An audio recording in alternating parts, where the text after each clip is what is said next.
একদিন আকাশে উড়ে যাওয়া পাখিকে জিজ্ঞেস করলাম, তুই এত সহজে সবকিছু ছেড়ে আকাশের ওপারে চলে যেতে পারিস, অথচ আমি কেন পারি না? পাখিটা কিছুক্ষণ নীরব থেকে বলল, কারণ তুই তো এখনো মায়ায় আটকে আছিস। মানুষ যখন কাউকে কোনো স্মৃতিতে, কোনো সম্পর্কে কিংবা পুরনো দিনের কথাগুলোকে আঁকড়ে ধরে রাখে, তখন তার পা মাটিতে বাঁধা থাকে, ডানা থাকলেও সে উঠতে পারে না। আমি বললাম, কিন্তু মায়া তো ভালোবাসারই একটা অংশ। পাখিটা বলল, হ্যাঁ, মায়া সুন্দর, কিন্তু অতিরিক্ত মায়া মানুষকে দুর্বল করে দেয়। সবকিছু নিজের করে পাওয়া যায় না। কিছু মানুষকে ভালোবেসেও দূরে যেতে হয়, কিছু সম্পর্ক করেও ছেড়ে দিতে হয়, আর কিছু স্মৃতিকে বুকের ভেতর রেখে সামনে এগিয়ে যেতে হয়।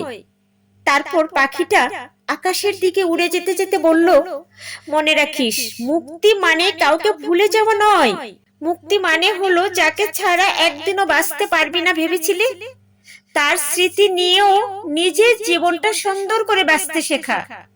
সেদিন বুঝেছিলাম, উঠতে হলে ডানার চেয়ে বেশি দরকার মায়া ছেড়ে দেওয়ার সাহস।